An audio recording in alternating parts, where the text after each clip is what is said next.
And hello, movie lovers, and welcome to the show. With me tonight, I have my good friend Chris. We're going to be talking about Peacemaker Season 2, episodes 5 and 6, Back to the Suture. And also, Ignorance is Chris. So that's going to be the two reviews that we're going to be doing. So let's go on ahead. Let's do this.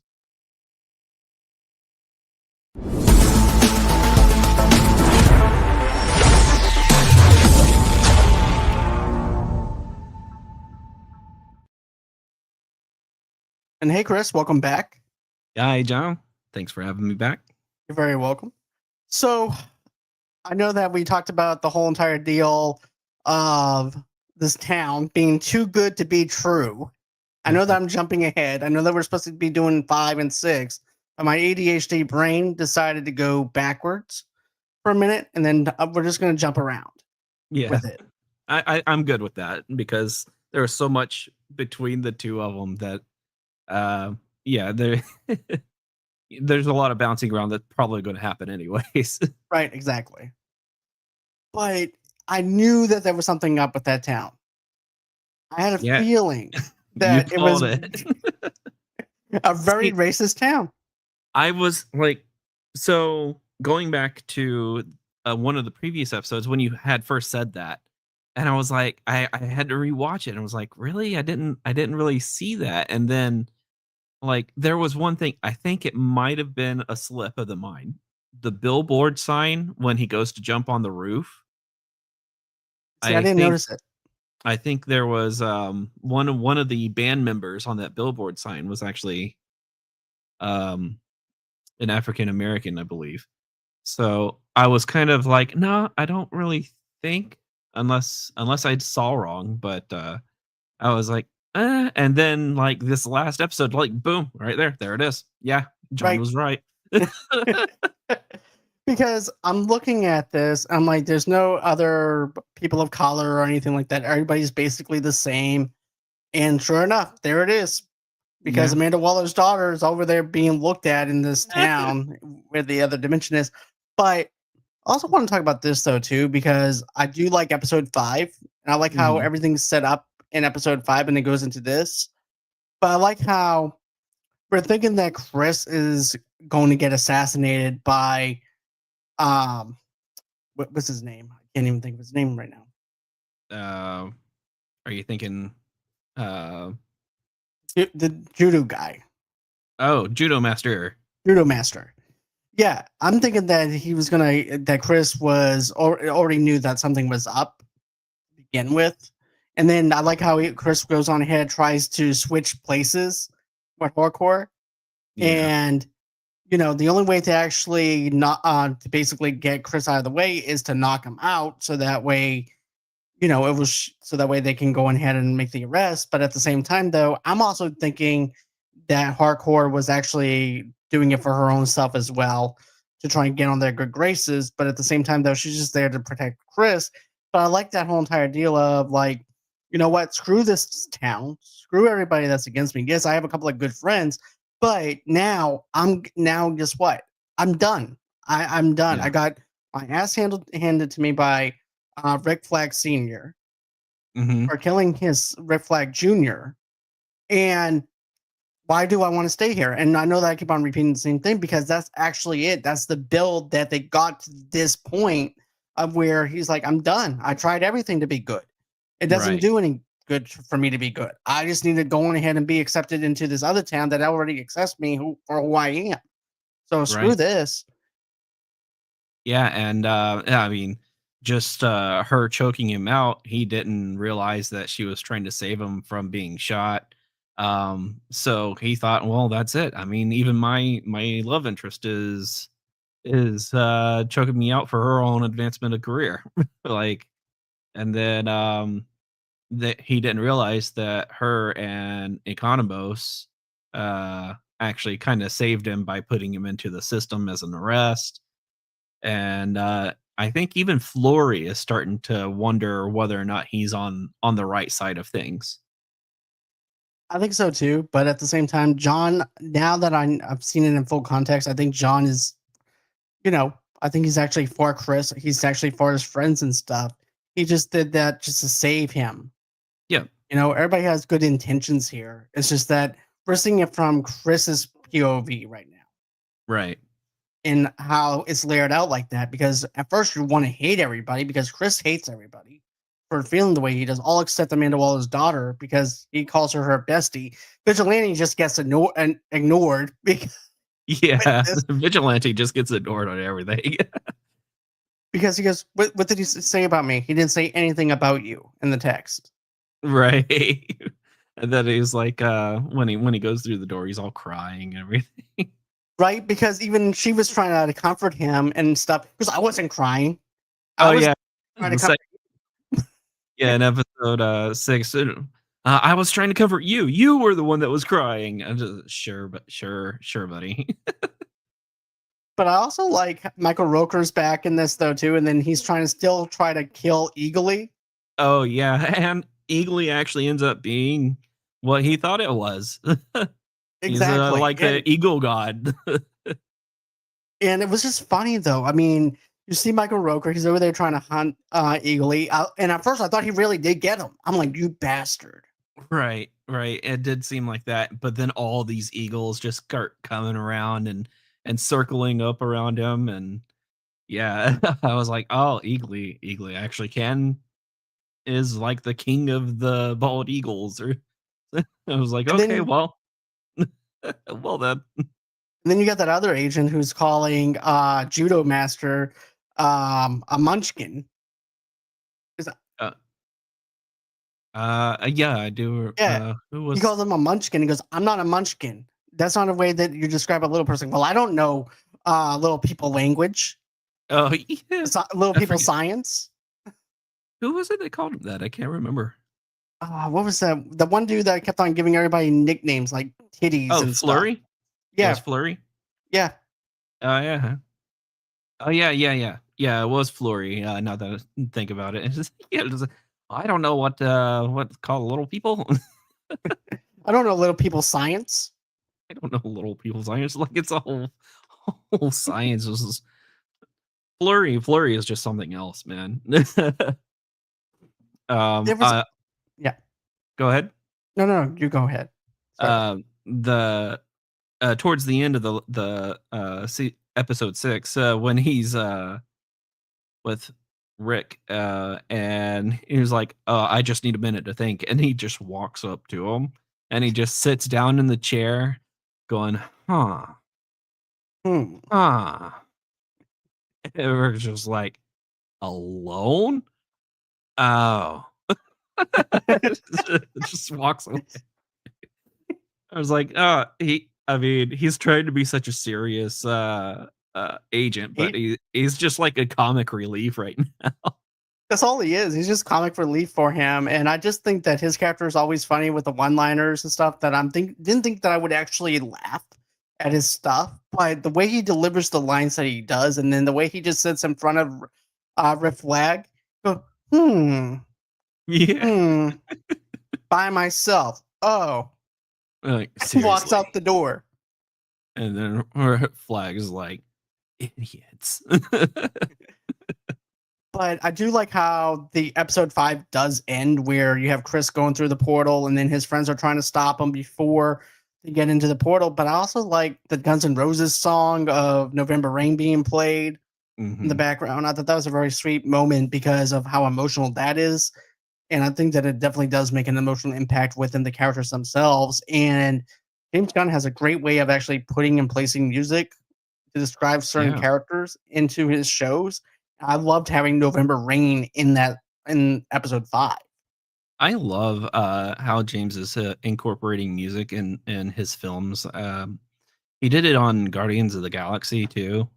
Um, where he was like, people weren't really going for the music, but I was like, nah, it's gonna fit, it's gonna rock. And he's doing the same thing with Peacemaker here, and it's great. I mean, it brings back a sense of nostalgia, and it's just great songs that's fitting the moments right now. Exactly. And then you have everybody else that picks up the helmet and he goes on ahead. Hmm. And now they're trying to figure out a way to get into where Chris is so that way they can try and bring him back home. Right. And And I was yeah, actually concerned, but it was quickly picked up. Ads actually caught the letter before they left the building because Judo Master wrote a little note, and that's what was first seen. And I thought that they were just going to walk out because Vigilante dropped the letter that was put in the helmet, and ads saw it like right before they left, and that's where they got the note and everything, and knew that he had taken off. right. And I like how not vigilante, but I like how you have Judo Master over there watching him Yeah. and stuff, and he's over there eating Cheetos while he's watching him. He runs out of Cheetos. Yeah. And And I like how they distinguish. Oh, it's Judo Master because I can smell there's the Cheetos off the letter. Cheeto fingerprints. Yeah. Master's got to be like the worst at sneaking around. He's like good at following people, but once anything else happens, he always leaves some sort of trail, and it's almost always Cheetos. Every single time. Hmm. Like But his favorite thing. there was a lot of great comic moments in this, a lot of great quotes in this. What would be some of the ones that you liked out of this? Oh, there was just so many. I love the. I'm probably going to jump to mostly in episode 6, I think, when they go to Vigilante's basement. Oh yeah. So before he goes in, his mom spilling his fantasies and everything to Amelia, and Amelia's like, oh, okay, and he's like, "Mom, stop talking. Because it's okay if you're a whore. It's okay. It's It's okay if you're slutty." yeah, it's okay you're slutty. That's all. It's no big deal. Or everyone dresses like that. And then Everyone there's has a moment like that in their life. Like, exactly no big deal. And then also too, I like how they're all going down to this basement, and the mother is going down there with them. uh-huh. And he goes, "Mom, would you stay behind me? Go back upstairs. Well, I'm going to make you some sandwiches afterwards." By the way, he hasn't had any friends since the D&D campaign, and I was the one who was playing. Guess what? I was a level 40 character, and Right. and it was just him and I playing this campaign in D&D. So I just thought that was some great moments with Vigilante's mother. Then you finally get into the door, and you find out that he has a lot of money, blood money. He has cocaine. He has every single drug that you can think of. And I Yeah, also like, because yeah, his logic is like, well, I'm not going to give it to the police because what if there's corrupt police? So he just stores it in they're his just going to put it back on the basement. streets, so it's just safer with me. And all this blood money. And it was like, I'm not going to use this blood money. And I was like, the guy is phenomenally rich, right? Right.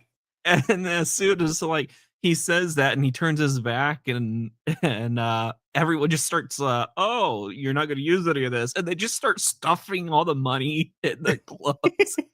And then I like how Vigilante turns around and then they start throwing it up against the wall, acting like they weren't taking anything. But I also like how Amanda Waller's daughter is like this. Just, you mean to tell me I bought you breakfast the other day?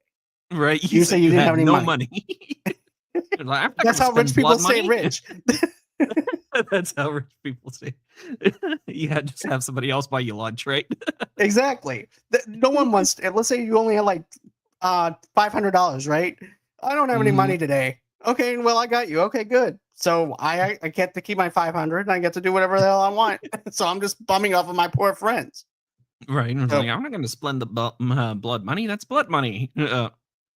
Okay.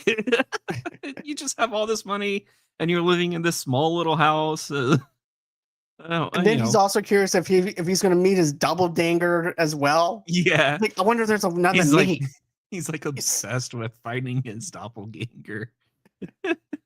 And then when they go to open the portal, and they choose his closet, it's full of Beanie Babies. Because it's gonna be making a comeback soon. So just Oh try yeah, not the to destroy market's my gonna beanie rise. beanies. Yeah, The market's gonna so, rise back, I'm sure. It's like, not since well, it has never rose. To be honest with you.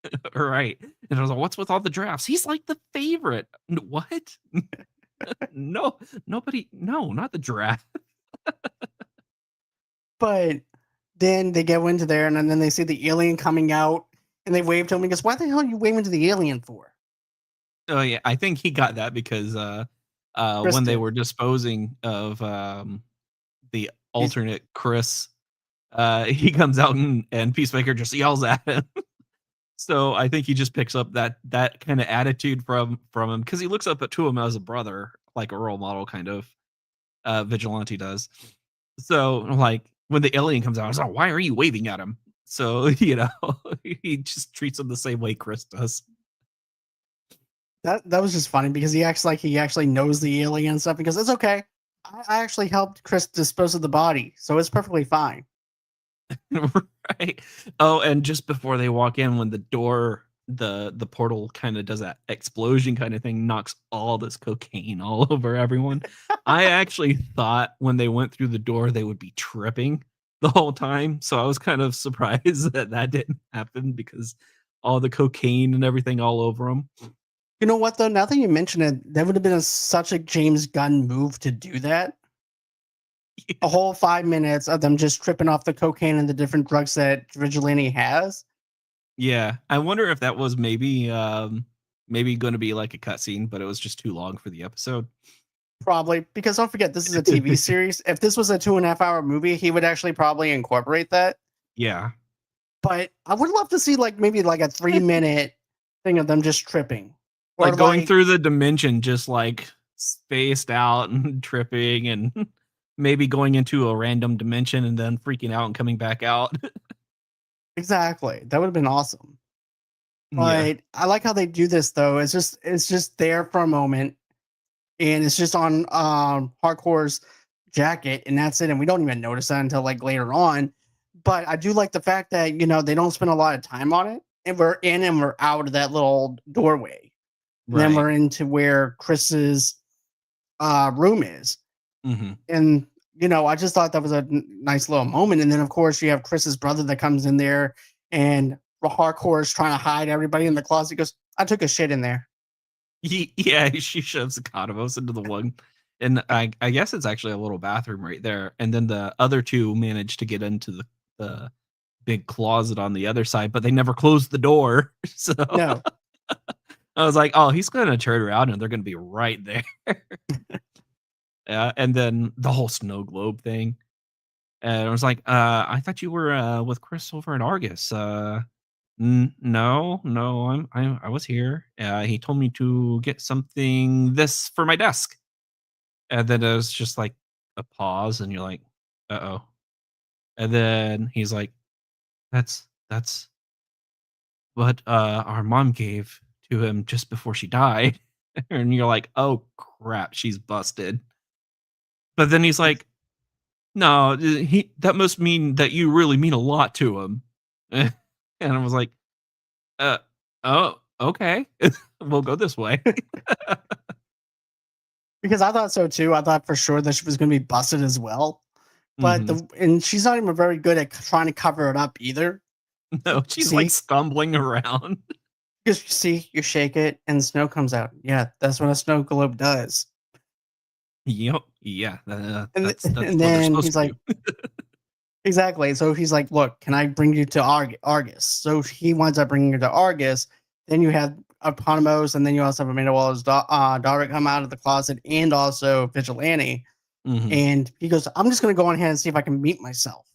Yeah, he found every circular argument to go find himself, which was kind of annoying and funny at the same time. It's like, "Bro, chill Right? out But I'm trying to like, find what your kind of. doppelganger." But here's the thing, though, man. I can understand going to see your own self, but at the same time, what kind of guidance is he going to bring to his own self? Right. He's And not then like a very wise person that's like, "Look, I'm going to go find myself so that way that myself can explain myself to myself about what I need to do to help you, to help right. everyone." He's And then, not. on the way to Argus, Amelia actually starts noticing stuff too, like you did, that, something just seems off, and you could tell on her face, like, maybe something is not quite right here, like, almost immediately as they're going through town and seeing all the families and stuff. So it's kinda like how you picked up. I was like, "Well, there's no people of color here."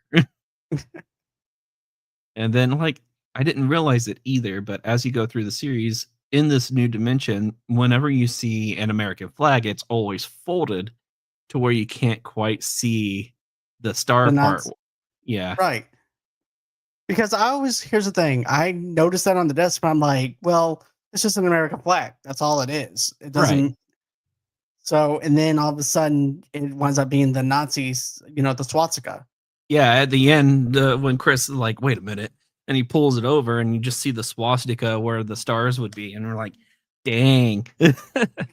And then going on with what you were saying with Vigilante, he does eventually find himself, right? Right, he does, and I also like how he's going through the house, and then he finds that Sherry owes, oh Cherry wait, OOs. oh Oh, owes. they spell it slightly different. I'm taking this shit with me. Yeah, I'm gonna take this with me. And then he's looking at his mom and dad. He goes, "Oh, my dad's not gay in this planet, and then Yeah. in this universe." And then he goes back downstairs. He's just Let me see if this laughing actually the whole works. time. He's finding all these, like, small little idiosyncrasies that are different between the universes, and he's just cracking up. I actually wonder if he actually got some of the cocaine in his system. That would be the character that would do it. He's basically Right? Deadpool of the DCU. So I could definitely see Vigilante getting high on cocaine on his own stuff. To be honest with you. Yeah, I have to wonder because he was just cracking up, and then the way he dove into the bush when the one Yeah. car was like, "Bro, they already saw you. There's no hiding from 'em." Like, what But the at first I thought maybe that was his own self coming. You know what I'm saying? Like he was Oh, yeah. driving. That's what I had thought because I thought instantly of like Back to the Future kind of vibes from it. But no, they don't do it that way. Instead, he's down in the basement. Right. He's actually down in the basement, in his thing, and then they, like, start talking about all the similarities, and everything's awesome, like, they both love the exact same thing over and over and over, and then there's like, "And who's your best friend?" And then he's Uh, like, well, he goes, and Peacemaker's our best friend. And then he goes, I don't like Peacemaker. Oh, "He's my arch enemy." Like, "Who? he's part of the What?" reason. Because remember, he said he was actually the reason why he got into that whole entire government thing that he was part of.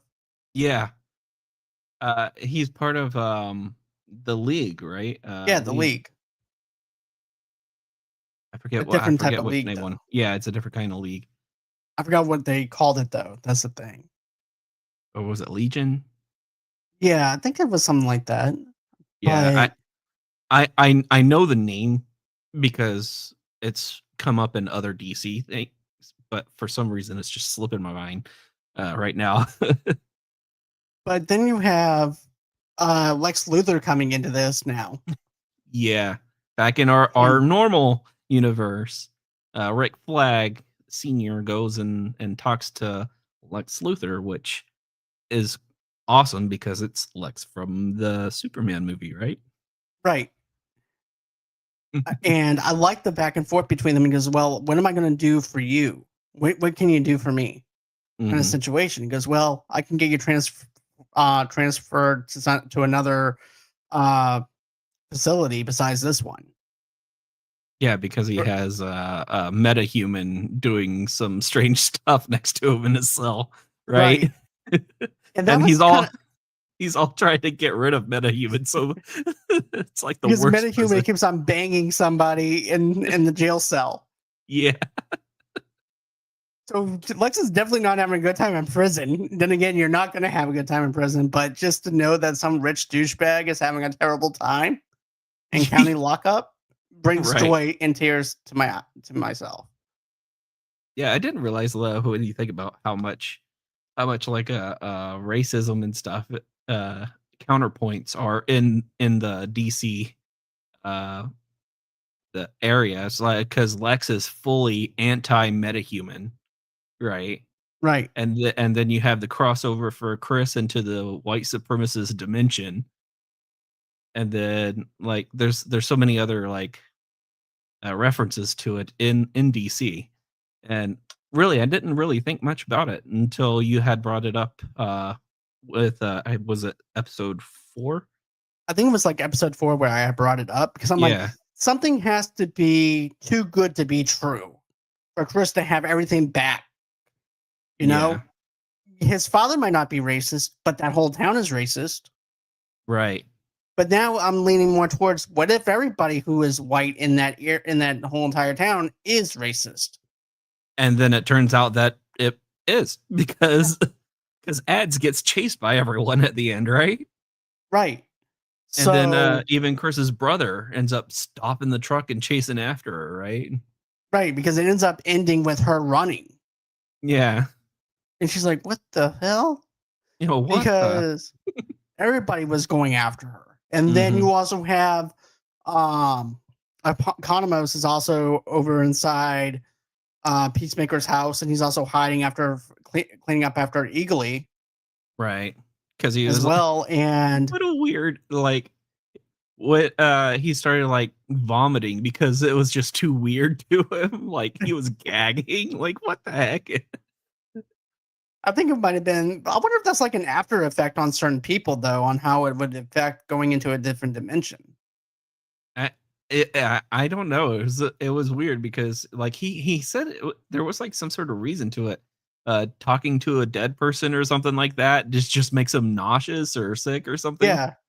And it was like, what's what's going on here? It's so weird. And I actually do feel bad for him because he does come across Chris's dad, and it stabs him right in the hand, man. And he winds up giving his dad way too much information. He goes, "Look, that's not really your son or anything. He's from a different universe." He goes, "Oh no, I said too much," and he winds up stabbing him in the hand. Then he tries stabbing him into another hand, and his other hand. And so Yeah, now it's clicking why Chris seems kind of off. yeah. Why he seems weird to him, Yeah. and then So I'm wondering, like, even if they go through that door back to their own universe, Chris is going to have to destroy that whole thing so the way nobody goes through. right, he's gonna have to destroy that door or something. But also, too, because of the deal that Randall Flagg made with Lex, now he's going to be coming in that universe. Right. And I'm Yeah. wondering what that's going to be like whenever he comes through that door. It's going to be interesting for sure. I'm not quite sure exactly where we're going to go with this, but the action is definitely picking up. I actually want to know what happened to Judo Master. Same here. I'm like, did he just go into another dimension himself? Like, is he in this universe where Chris is?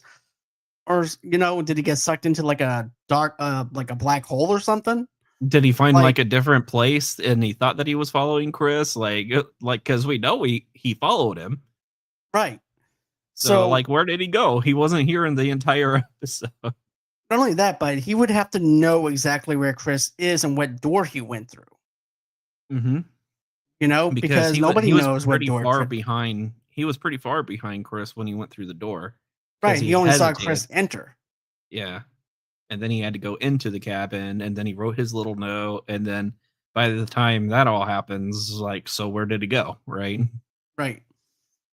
But I want to talk about the whole Lex thing with Randall Flagg for a minute here. Mm-hmm. So what I'm thinking is it's setting up for Superman 2 because they're going to have Brainiac in that one. Right. And so this leads me to believe this is where now Lex is going to have to team up with Superman You think so? because, yeah, because based off of what I've found out through different news reports and stuff like that, Mm-hmm. is that it's going to be like a team up of Superman and Lex. So I like that idea. And let me tell you why I like that idea. I Mm. like that idea of a villain teaming up with a superhero because of the fact that now there's a bigger threat than Superman. Right. And because that threat is there, now he has to go ahead and put aside his differences to work with someone that he doesn't like. Just as Superman also sees Lex as the villain. And even though Lex is that villain, he has to try and see if there's like any good in Lex to be able to trust him and try to take down this Brainiac. Right. It's like, do I trust one of my biggest enemies to take The enemy of down my enemy is someone my who friend. is, yeah. Uh, I wonder if there's going to be any traces of like Doom Patrol or Suicide Squad. Well, I know they got rid of Doom Patrol, so I don't. But it would fit so perfect in this universe, though, for Doom Right. Patrol. To be That's what I honest was with you, thinking. Yeah. It'll be interesting to see what all gets pulled into Peacemaker. Like Peacemaker is kind of like a random kind of side character, really, when you think about it. But he has all these crossovers. So it'd be interesting to see Superman is Guy and them going to come back in. Uh, it'll be especially with the new setup of the new Superman. So uh, I'm just curious to see where it's going to go. me too, because Randall. I understand Randall wants vengeance on his son dying. Come on, Hmm. you already beat the crap out of Chris in the interrogation room. Is that not Right. enough? Mm, You have.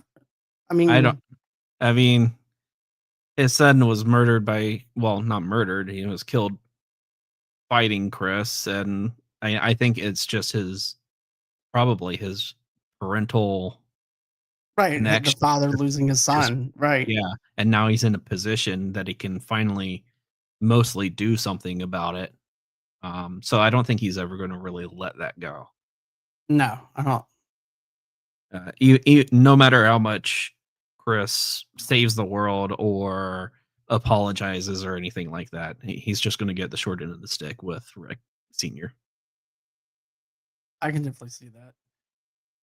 Uh, But now we're actually getting somewhere with it. Now I'm wondering who the villains are. So I'm thinking it might be his dad again, and Chris might actually have to kill his dad again and his right, brother. and his brother. Yeah, I mean, and this talk about your ultimate tragedies, right? And you finally find a place where you felt loved and connected, and then you realize it's actually a white supremacist neighborhood, and like you have this bond with your dad and your brother, and then you realize that well they're in such good spirits because they're in a racist world. you know Exactly. and now they know that you're a doppelganger, so what are they going to do? Are they going to come after you and kill you? Because that Which would be is another thing. Even if they did get, let's say, for instance, that in order for Chris and them to get out of that portal, they have to go through Chris's closet. right. Well, not Chris. Well, Vigilante's closet, but they still have Vigilante's to go closet, through yeah. Chris. Right, but either way it goes, they still have to go in that house. Hmm. That puts them at danger of them crossing paths. Yeah. Uh, Going through that door. And then who knows who's going to find it, because no one stayed behind, right? And now Rick has Lex's dimension finder. Right, because remember he did that whole entire Ripple thing in Superman. Yep. So it'll I don't be know. interesting. Yes, and I just think this episode was really good. They actually fit Lex into something that I think sets up for a lot of stuff Hmm. that's going to be coming out soon.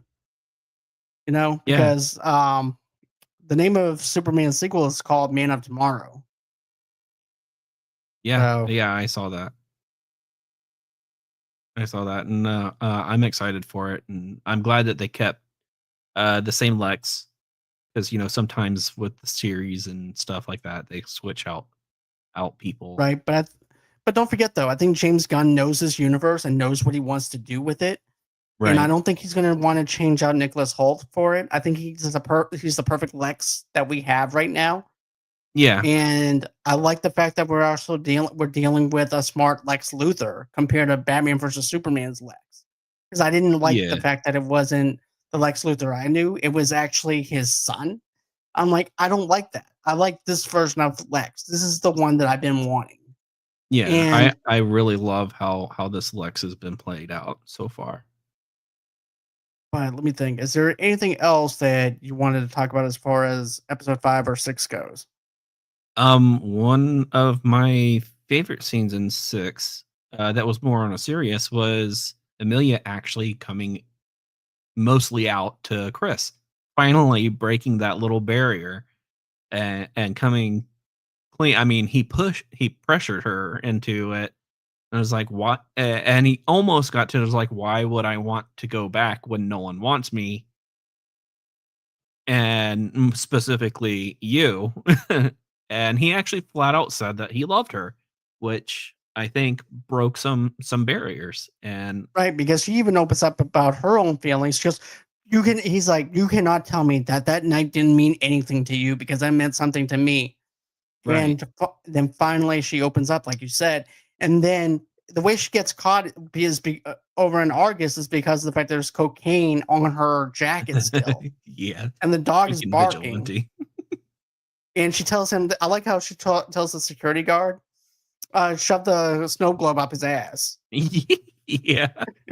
And it was like so out of character for her. And then unfortunately at the end the one from that universe shows up, and we'll have to see what happens in the next episode. Everything is coming full circle now. It's coming Yeah. clear now that there is no real super meta human thing that he has to fight. This is It's him basically having to fight his own demons right. and coming His full demons circle are in his like own head. right there Yeah, on full display in this universe. All the things that he tried to fight against in internally in the original universe is all in fruition here in this universe. externally, right, Hmm. fighting.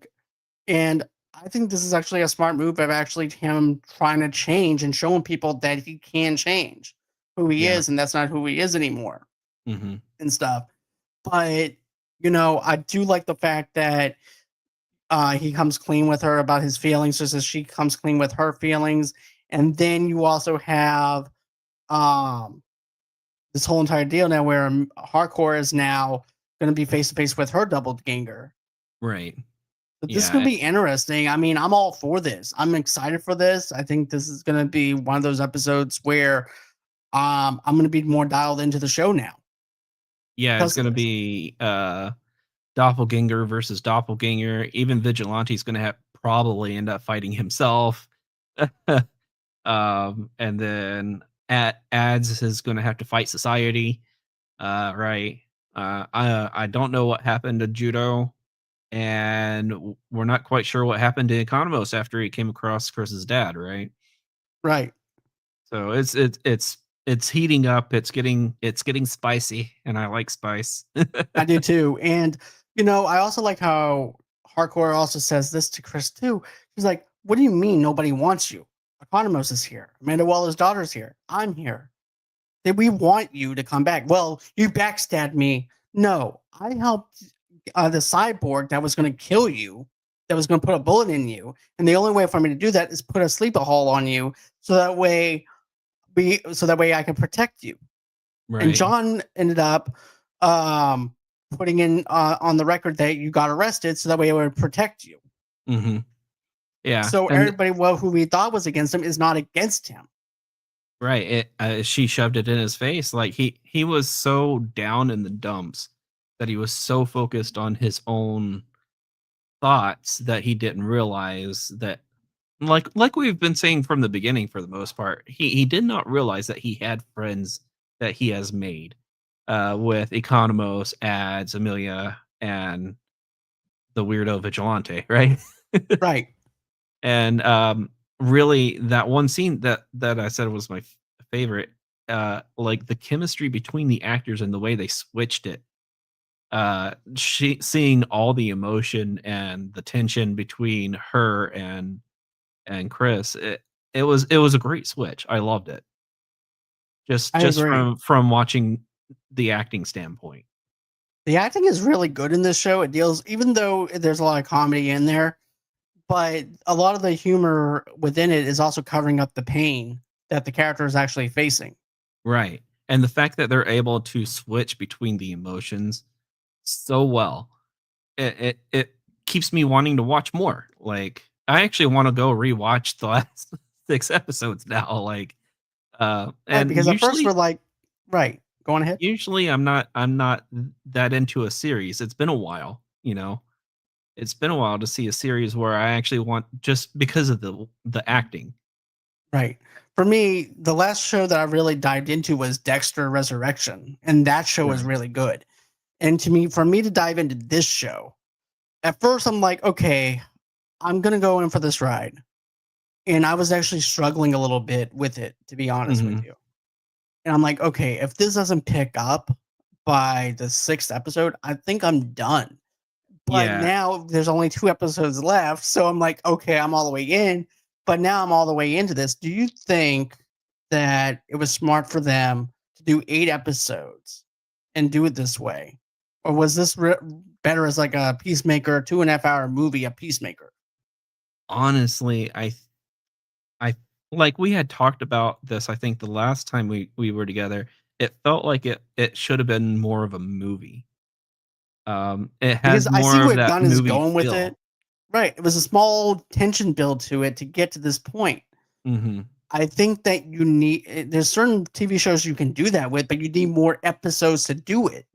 Right. I think it probably could have been a good 2-hour movie, honestly, at this point. But I mean, I'm locked in though. I'm locked in now. Like, I enjoyed Peacemaker season 1, so that's why I wanted to stick around, right? And you know, the actors and characters is, I love Suicide Squad and the Superman movie and everything, so I wanted to stick around and see how it goes. But yeah, it was a little slow, the first few episodes. So Right, I because was right. getting a little worried that it wasn't gonna pick up. Right, because I'm wondering where's this is this going to be them fighting a metahuman? Is there another alien breach? What's going on here? Right. Is And is then the dimension gonna come flying through the door? Like, what's gonna happen? Are we gonna have a major crossover between different DC stuff? And it was just kinda, it was slow in the first few episodes. right, So because they could do a ripple effect where that universe crosses over into Chris's universe. right. Because there has to be a cause and effect with this door, right? There has to be some type of ripple effect with it. Because look what happened in Superman when Lex was going through the vortex and stuff Right. with And it's, that.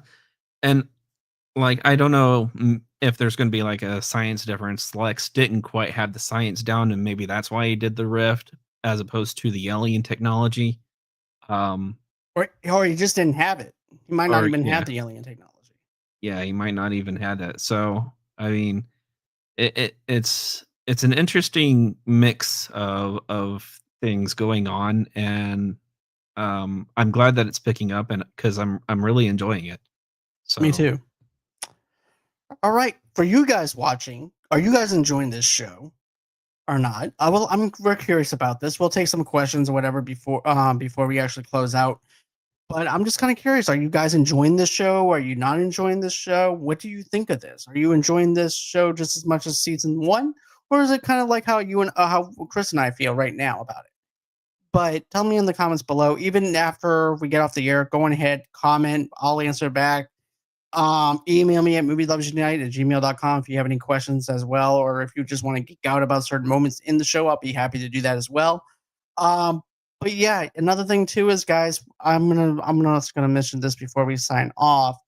But I have my good friend Rossi coming back on the show as well. Matter of fact, we're gonna be on the air with Josh Prey, comedian Josh Prey, about who asked for this, and it's gonna be about sequels, spin-off movies, stuff like that. Who asked for a Speed 2?